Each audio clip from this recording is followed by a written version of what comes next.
हम पढ़ेंगे rhythmicity. Rhythmicity basically एक एबिलिटी होती है टिश्यू की जो कि प्रोड्यूस करती है अपनी ही इम्पल्सिस को रेगुलरली। इसको हम ऑटो रिदमिसिटी भी कह सकते हैं और सेल्फ एक्साइटेशन भी कह सकते हैं।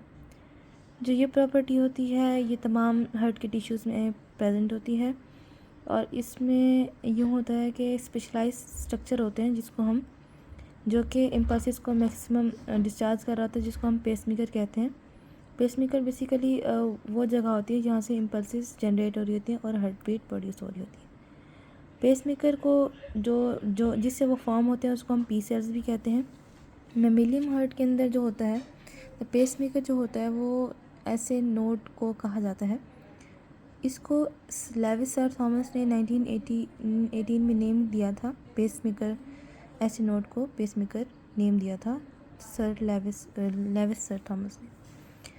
सिनेट्रल नोड के बारे में अगर हम पढ़ें तो बेसिकली ये एक मॉडिफाइड कार्डिक मसल है जो कि अगर हम इसकी लोकेशन की बात करें तो ये superior part of lateral wall यानी कि ऊपर वाली और दूर की तरफ बाहर की तरफ वाली वॉल की तरफ होती है और ओपनिंग ऑफ सुपीरियर केवा के जस्ट बिलो मतलब जस्ट उसके नीचे ही होती है और ये जनरेट करती है हार्ट बीट को।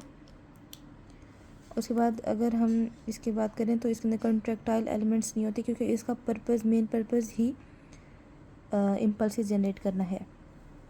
जो ऐसे नोड होती है वो बेसिकली कॉन्टीन्यूस होती है आर्टरल मसल के साथ। इसके फाइबर्स जो होते हैं वो कॉन्टीन्यूस होते हैं जिसकी वजह से जो इसकी इम्पल्सिस होती हैं वो वाइडली स्प्रेड होती हैं आर्टरी के अंदर।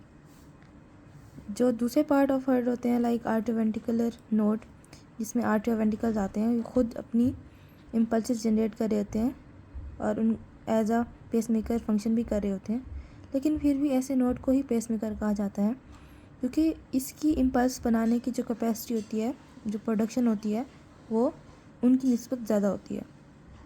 इसकी अगर हम बात करें तो इट्स अबाउट 70 to 80 जो इम्पल्सिस जनरेट करता है पर मिनट के अंदर। उसके बाद अगर हम देखें एवी नोड की जनरेशन इम्पल्सिस की पर मिनट के अंदर तो ये यहाँ पे मेंशन है। परकंजी फाइबर्स की 35 to 40 होती है, वेंट्रिकुलर मसल्स की होती है 20 to 40। परकंजी फाइबर्स बेसिकली एक सिस्टम होता है, कंडक्टिंग सिस्टम के अंदर मौजूद होते हैं। ये भी इलेक्ट्रिकल कंडक्शन ऑफ हार्ट में हेल्प कर रहे होते हैं। अगर हम एक्सपेरिमेंटल एविडेंस देखें तो इसमें है ऐसे नोड जो होते हैं पेसमेकर जिसको हम कहते हैं मैमेलियन हार्ट के अंदर, वो स्टिमुलेट कर रहे होते हैं। स्टिमुलेशन ऑफ ऐसे नोड एक्सेलरेट्स हार्ट रेट और अगर इसमें कोई डिस्ट्रक्शन आ जाए तो हार्ट जो बीट होती है वो स्टॉप हो जाती है अचानक से। और कुछ ऐसे भी होता है कुछ देर के बाद कि आर्टरवेंट्रिकुलर नोड जो होता है वो पेसमेकर बन जाता है और हार्ट बीट बनाना स्टार्ट कर देता है और हार्ट अपनी बीटिंग स्टार्ट करता है, लेकिन इसका जो रेट होता है वो बहुत स्लो होता है ऐसे की निस्बत। अगर हम ठंडे इलाकों में जाते हैं या लोकल कूलिंग में यानी कि ठंडी जगहों पे, तो वहाँ पे हमारा ऐसे नोड जो हो रहा होता है, ऐसे नोड जो होता है वो हार्ट रेट कम प्रोड्यूस करता है।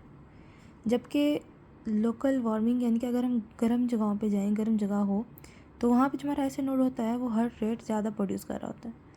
जो इलेक्ट्रिकल एक्टिविटी होती है वो स्टार्ट किससे होती है, ऐसे नोड से। उसके बाद ए वी फिर ऐसे आगे चलता जाता है।